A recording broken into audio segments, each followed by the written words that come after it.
हाँ जी, नमस्कार आप सभी को। आप सभी का स्वागत है अपने इस चैनल एडुरोही पर। मैं आपका अपना विजय भारत आप सभी का स्वागत करता हूं। जैसे कि आपको पता है, हम डेली करंट अफेयर्स एनालिसिस किया करते हैं विद एमसीक्यूज। 21 मार्च के दिन आप सभी का स्वागत है अपनी इस सुप्रभात सीरीज में। चलिए जी, पहली न्यूज की तरफ हम चलते हैं। केंद्र सरकार ने फैक्ट चेक यूनिट के गठन की अधिसूचना जारी कर दी है कल, यानी कि बुधवार को।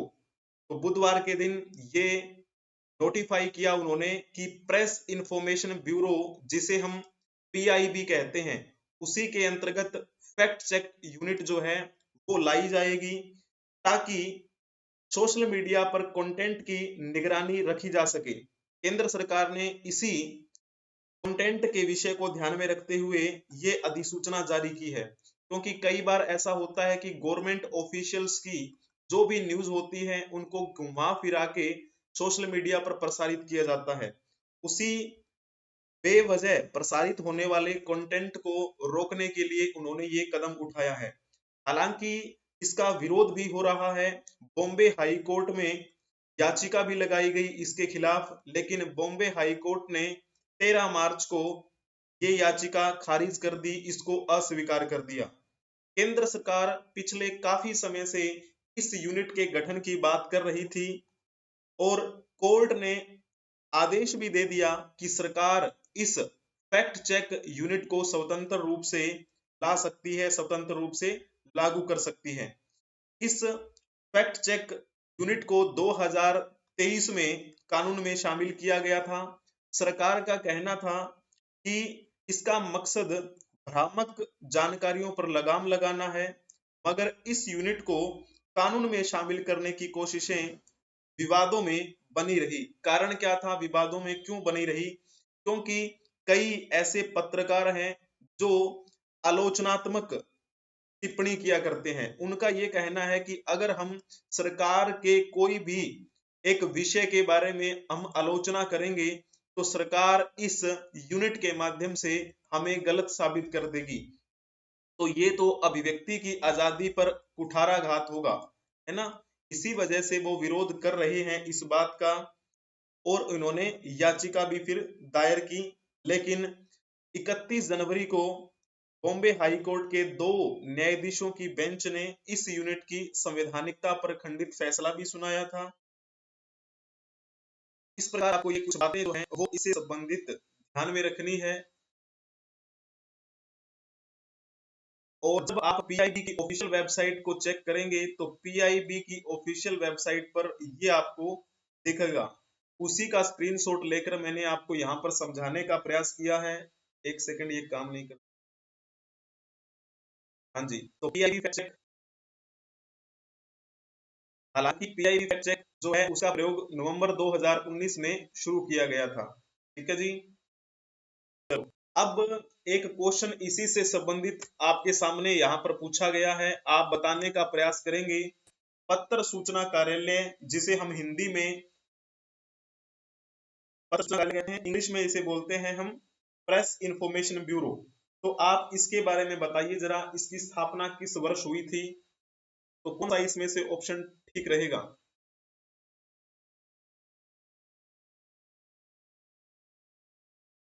तो जिन्होंने लिखा होगा ना, ए ऑप्शन उनका बिल्कुल ठीक रहेगा। जून 1919 की बात है। प्रेस इंफॉर्मेशन ब्यूरो के इतिहास को प्रथम विश्व युद्ध के वर्षों से देखा जा सकता है, जब ब्रिटिश सरकार के गृह सदस्य के अंतर्गत एक केंद्रीय प्रचार बोर्ड स्थापित किया गया था। भारत में एक वार्षिक रिपोर्ट तैयार करने के लिए, ब्रिटिश संसद में प्रस्तुत करने के लिए जून 1919 में डॉक्टर एल एफ रशब्रूक विलियमसन के नेतृत्व में गृह विभाग की स्थापना हुई। ये काम नहीं कर रहा है, पता नहीं क्यों। आप वैसे समझते चलिए, मैं आपको समझाता चलूंगा।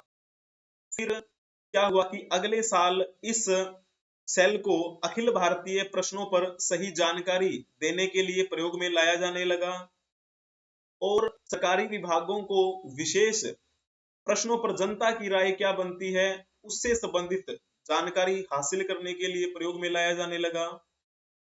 1920 में इसका नाम बदलकर केंद्रीय सूचना ब्यूरो कर दिया गया। फिर काफी समय बीतता गया, 1938 में इसका नाम फिर से बदला गया। और जो नाम क्या बदला गया, यानी कि पहले तो उसका हुआ करता था मुख्य हेड, यानी कि केंद्रीय सूचना ब्यूरो के हेड का पद नाम बदला गया 1938 में। उसे हम क्या बोलने लगे, प्रधान सूचना अधिकारी बोलने लगे। 1941 में ऐसा पहली बार हुआ कि कोई भारतीय व्यक्ति प्रधान सूचना अधिकारी बना हो, और वो व्यक्ति कौन थे, जे नटराजन। तो जे नटराजन को पहली बार बनाया गया। फिर जो बात करते हैं हम,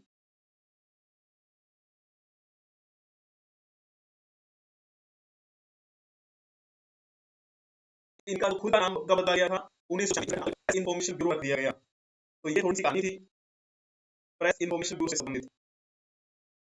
दूसरी तरफ हम चलते हैं, कैग साइंस। कैग ने साइन किए हैं आईआईटी के साथ, कौन से टॉपिक पे, एआई। तो एआई को लेकर कैग का मतलब क्या होता है, controller and auditor general of India. Hindi में अगर हम बात करें तो क्या लिखेंगे, नियंत्रक एवं महालेखा परीक्षक। तो नियंत्रक एवं महालेखा परीक्षक, उनके साथ में जो एक और थे साथी, उन्होंने भी आईआईटी के साथ समझौता किया है ताकि एआई जो टेक्निक है उसका हम यूज बेहतरीन तरीके से कर सकें। वर्तमान में कैग कौन है, गिरीश चंद्र मुर्मू, और ये कौन से नंबर के कैग बने थे, 14वें नंबर के। इनके साथ में और कौन थे जिन्होंने साइन किए इस मेमोरेंडम पर, तो एक तो थे आईआईटी दिल्ली के डायरेक्टर प्रोफेसर रंजन बनर्जी, और इनके साथ में एडिशनल डिप्टी कैग भी थे जिनका नाम है एम बजाज। तो उनके साथ ये समझौता हुआ। आप इस क्वेश्चन के बारे में बताइए जरा जल्दी से, 30 सेकंड है आपके पास।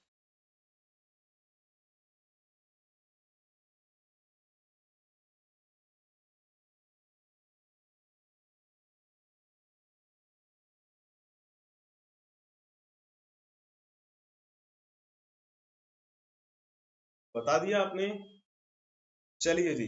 जिन्होंने इसमें ऑप्शन टिक किया होगा, ऑप्शन ए उनका बिल्कुल ठीक रहेगा। आर्टिकल 149 के तहत कहा गया है कि भारत के नियंत्रक एवं महालेखा परीक्षक के कर्तव्य क्या होंगे। जब बात करते हैं हम अनुच्छेद 148 की, तो इसके तहत क्या कहा गया है, तो इसमें कैग की जो नियुक्ति है ना, वो नियुक्ति की बात कही गई है। कैग की नियुक्ति किसके द्वारा की जाती है, राष्ट्रपति के द्वारा की जाती है। कुछ पॉइंट अगर हम लिखना चाहें तो लिख सकते हैं। कैग की नियुक्ति राष्ट्रपति के द्वारा की जाती है, और इनकी जो सैलरी है वो सुप्रीम कोर्ट के न्यायमूर्ति के समान होती है, और सेवानिवृत्ति के पश्चात वह अन्य सरकारी सेवा के अयोग्य हो जाते हैं, यानी वो सरकारी नौकरी नहीं कर सकते। अगर हम कैग के बारे में बात करें तो उन्हें राष्ट्रपति पदच्युत नहीं कर सकते, बल्कि उन्हें उसी रीति से और उन्हीं आधारों से हटाया जाएगा जैसे सर्वोच्च न्यायालय के न्यायाधीश को हटाया जाता है। तो इस प्रकार आपको ये पॉइंट ध्यान में रखना है। अनुच्छेद 111 की अगर बात की जाए तो इसमें राष्ट्रपति के पास वो शक्तियां हैं कि दोनों सदनों द्वारा पारित किसी भी बिल पर वो अपनी स्वीकृति रोक सकते हैं। ठीक है। जब हम अनुच्छेद 123 की बात करते हैं तो इसमें भारत के राष्ट्रपति को अध्यादेश जारी करने की शक्ति दी गई है। चलो जी, अब बात करते हैं हम respond to CMs play against summon. जैसे कि अभी काफी दिनों से आपने सुना होगा कि ईडी जो है वो बार बार समन भेज रही है दिल्ली के सीएम अरविंद केजरीवाल को, लेकिन अरविंद केजरीवाल उपस्थित नहीं हो रहे हैं। कारण क्या है, तो अरविंद केजरीवाल ने इस सम्मन को लेकर सुप्रीम कोर्ट में याचिका लगाई। याचिका में कुछ बातें कही उन्होंने, और उसी को आधार मानते हुए ईडी ने जवाब मांगा। ईडी से जवाब मांगा है हाई कोर्ट ने। हाई कोर्ट में हाई कोर्ट ने जो वेडनेसडे को पूछा था, यानी कि कल ही, कि आप बताइए इससे संबंधित क्या है।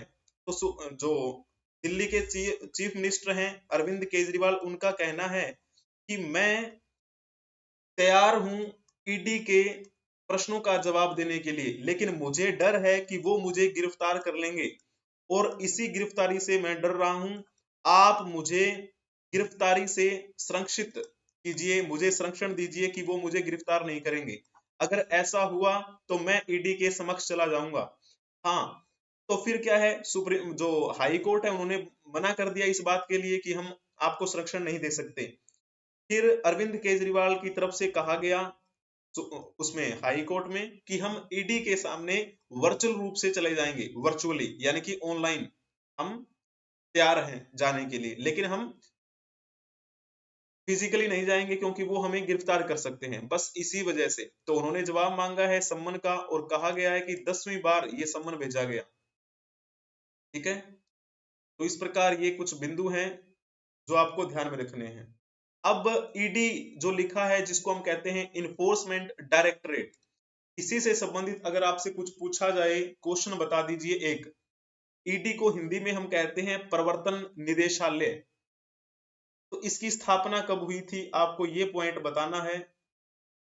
ईडी की स्थापना कब हुई? जिन्होंने इसमें ऑप्शन टिक किया होगा, ऑप्शन बी उनका बिल्कुल ठीक रहेगा।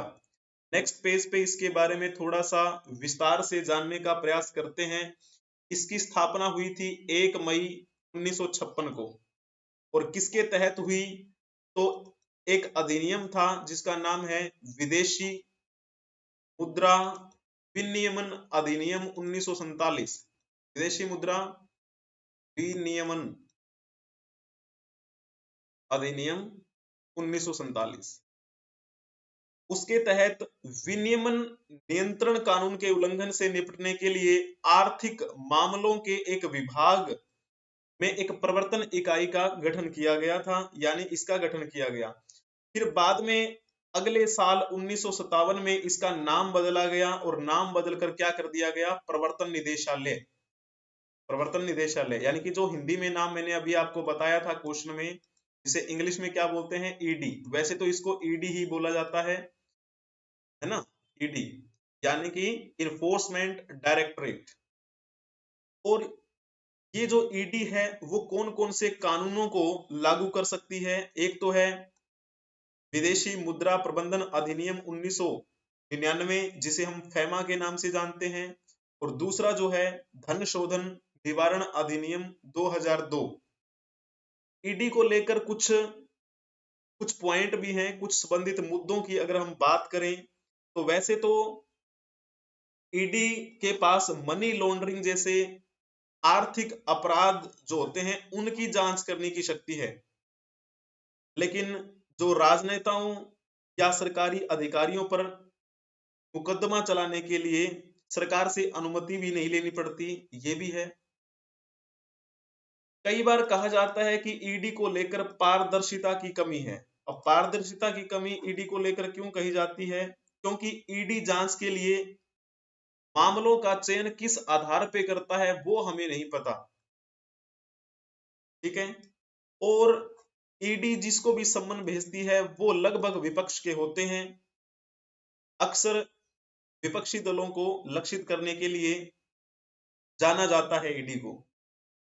ईडी द्वारा दर्ज मामलों में दोष की सिद्धि जो है, यानी कि जो हमने किसी को सम्मन भेजा और वो दोषी पाए गए, ये मात्रा भी कम है। ठीक है, इस प्रकार से। और कुछ मामलों में ऐसे आरोप भी सामने आए हैं कि सत्ताधारी जो दल होता है उसमें सुमिलित होने वाले राजनीतिक व्यक्तियों के साथ ईडी का जो व्यवहार है वो नरम रहता है। तो ये ईडी को लेकर कुछ बिंदु थे। अब एक पॉइंट हम देखते हैं, ग्रिड इंडिया जो एक कंपनी है, ग्रिड इंडिया अब मिनी रत्ना कंपनी बन गई है। मिनिस्ट्री ऑफ पावर, पीआईबी जो प्रेस इंफॉर्मेशन ब्यूरो है, उनके द्वारा ये न्यूज जो है वो कवर की गई। ग्रिड इंडिया, जिसका पूरा नाम है grid controller of India limited, उसे अभी विनिर्तना कैटेगरी फर्स्ट का ये दर्जा मिला है। और पब्लिक सेक्टर इंटरप्राइज सीपीएसई यानी कि केंद्र सरकार का जो ये उद्यम बना, उसकी कैटेगरी में उसे ये स्थान मिला। तो भारत सरकार के विद्युत मंत्रालय द्वारा ये प्रदत्त मान्यता ये बताती है कि ग्रिड इंडिया की जो भूमिका है वो बहुत महत्वपूर्ण होने वाली है। ग्रिड इंडिया की स्थापना 2009 में हुई और ग्रिड इंडिया के पास भारतीय विद्युत प्रणाली के त्रुटिहीन और निर्बाधन संचालन की देखरेख करने, क्षेत्रों के भीतर और उनके व्यापारिक शक्ति का एक कुशल हस्तांतरण सुनिश्चित करने और स्थिरता पर ध्यान देने से संबंधित एक महत्वपूर्ण दायित्व मिला है इनको। ठीक है, कि ये अब एक मिनी रत्ना कैटेगरी के अंतर्गत आते हैं। कुछ बिंदु ये थे। हालांकि ग्रिड कंट्रोलर ऑफ इंडिया की बात की जाए तो इसका जो प्राचीन नाम था वो यही नहीं था, ये तो नाम बाद में मिला है। तो सबसे पहले बिंदु यही होता है कि किसी भी कंपनी को मिनी रत्ना कैटेगरी के अंतर्गत क्यों रखा जाता है। तो कोई भी कंपनी को केंद्रीय उद्यमों को तब दिया जाता है जब वो पिछले 3 वर्षों में, बीते पिछले 3 वर्षों में से किसी एक साल में उनका फायदा 30 करोड़ रुपए या फिर इससे अधिक रहा हो। पिछले 3 वर्षों में मुनाफे में रही हो और पिछले 3 सालों में से एक साल में, किसी भी एक साल में 30 करोड़ से ज्यादा का उसे शुद्ध लाभ हुआ हो, तब उसे मिनी रत्ना कैटेगरी फर्स्ट के अंतर्गत रखा जाता है। ठीक है, तो नेटवर्थ उनकी पॉजिटिव रहनी ही चाहिए। तो जिन्होंने इसमें ऑप्शन टिक किया होगा, ऑप्शन बी उनका बिल्कुल ठीक रहेगा। 2009 में ग्रिड कंट्रोलर ऑफ इंडिया की स्थापना हुई थी। ये उनकी ऑफिशियल वेबसाइट का एक फोटो क्रॉप करके मैंने आपको दिखाने का प्रयास किया है। ये देखिए, ग्रिड कंट्रोलर ऑफ इंडिया, और नीचे लिखा है formally known as power system operation corporation, यानी बड़े शब्दों में लिखें, शॉर्ट फॉर्म में तो पोसओको है ना, पोसोको। तो ये इसका नाम था पहले पावर सिस्टम ऑपरेशन कॉरपोरेशन, और इसका नाम बदलकर ग्रिड इंडिया कब किया गया था? तो ग्रिड इंडिया ये किया गया था नवंबर 2022 में। 2009 में स्थापना हुई, नवंबर 2022 में इसका नाम परिवर्तित कर दिया गया। ठीक है, तो अब एक बहुत ये अच्छी न्यूज है कि मिनी रत्न कैटेगरी के अंतर्गत ये आती है।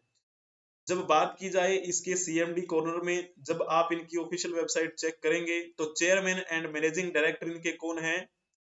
मिस्टर SR नरसिम्हन, ये इनके यहाँ पर चेयरमैन है। चलिए जी, directorate of income tax investigation Delhi setup 24/7। Bharat सरकार दिल्ली में आदर्श आचार संहिता की पूरी अवधि के दौरान एक नियंत्रण कक्ष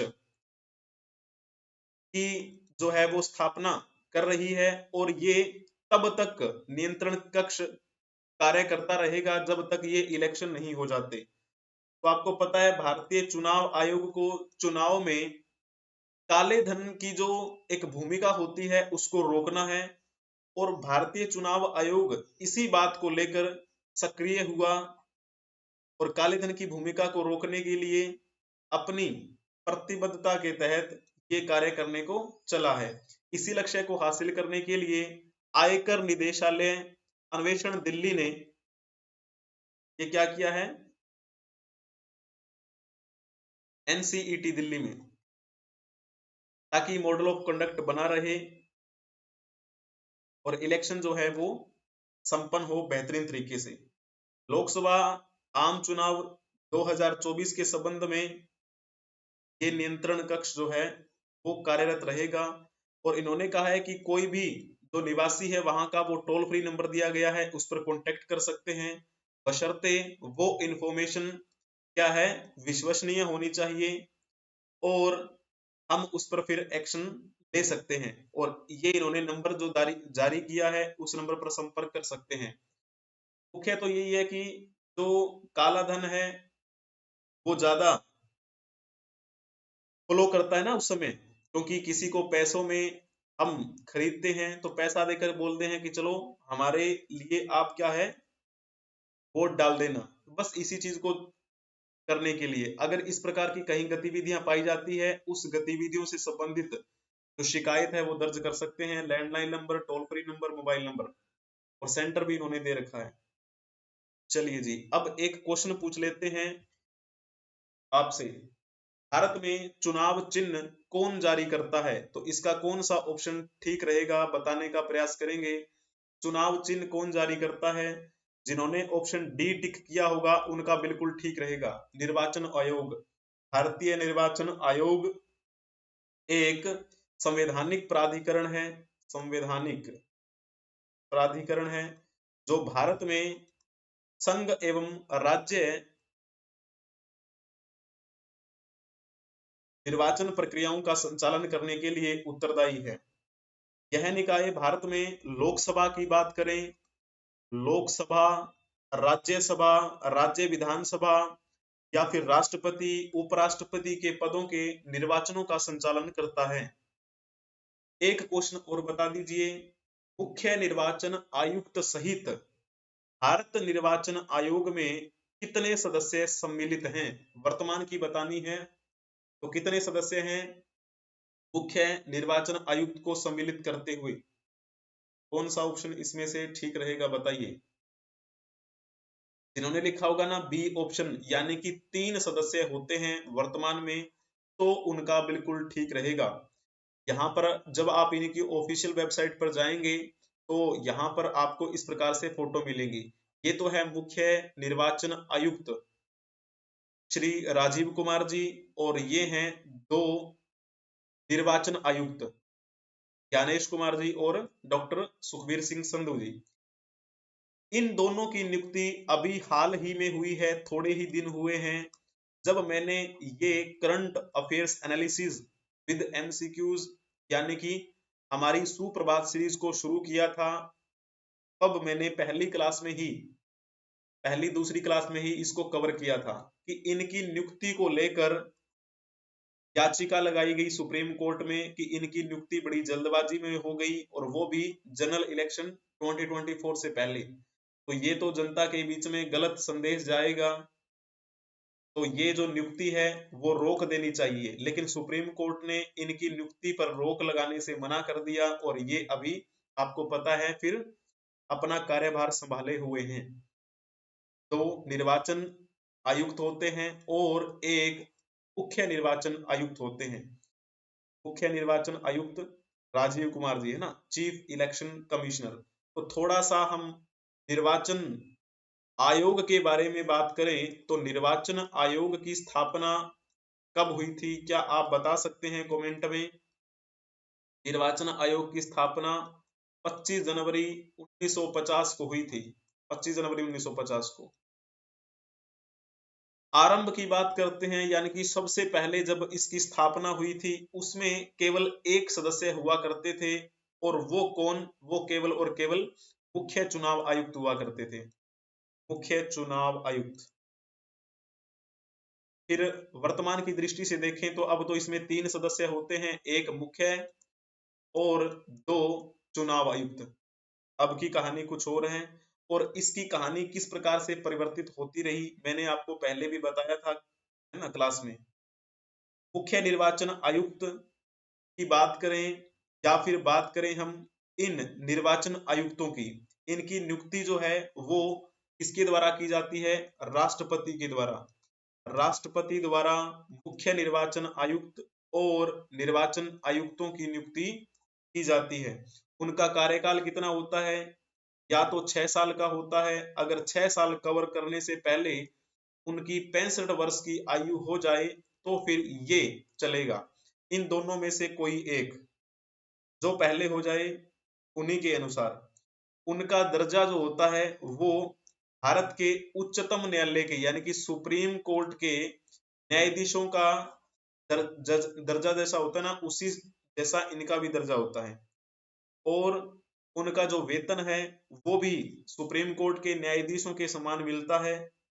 मुख्य निर्वाचन आयुक्त को पद से केवल संसद द्वारा महाभियोग लाकर ही हटाया जा सकता है। ठीक है, तो ये कुछ बिंदु हैं आज की न्यूज से संबंधित। वीडियो को पसंद आया हो तो लाइक कर दीजिए, चैनल को सब्सक्राइब कर लीजिए और अपने दोस्तों को भी भेज दीजिए। एडुरोही ऑफिशियल नाम से जब आप सर्च करेंगे तो आपको अपना ये ऑफिशियल चैनल मिलेगा, जिसमें अभी अपनी सुप्रभात सीरीज चल रही है। और एक चैनल और भी है, एडुरोही ऑफिशियल शॉर्ट्स, जिसमें अभी हम शॉर्ट्स डाला करेंगे आपके लिए। आप सभी का धन्यवाद। और इस क्लास से संबंधित जो पीडीएफ है वो आपको मिल जाएगी टेलीग्राम पे। जब आप टेलीग्राम पे एडुरोही 24 सर्च करेंगे तो आपको हमारा ये एडुरोही का लोगो दिखाई देगा और वो पेज ओपन हो जाएगा जिसमें आपको पीडीएफ दिखाई देगी। आप हमें फॉलो कर सकते हैं फेसबुक पे, ट्विटर एक्स पे, इंस्टाग्राम पे, और साथ ही साथ अपना व्हाट्सएप चैनल भी है, वहां पर भी आप हमसे जुड़ सकते हैं। सभी का भरपूर धन्यवाद। हंसते रहें, मुस्कुराते रहें। हम मिलेंगे दूसरी क्लास में, तब तक के लिए जय हिंद।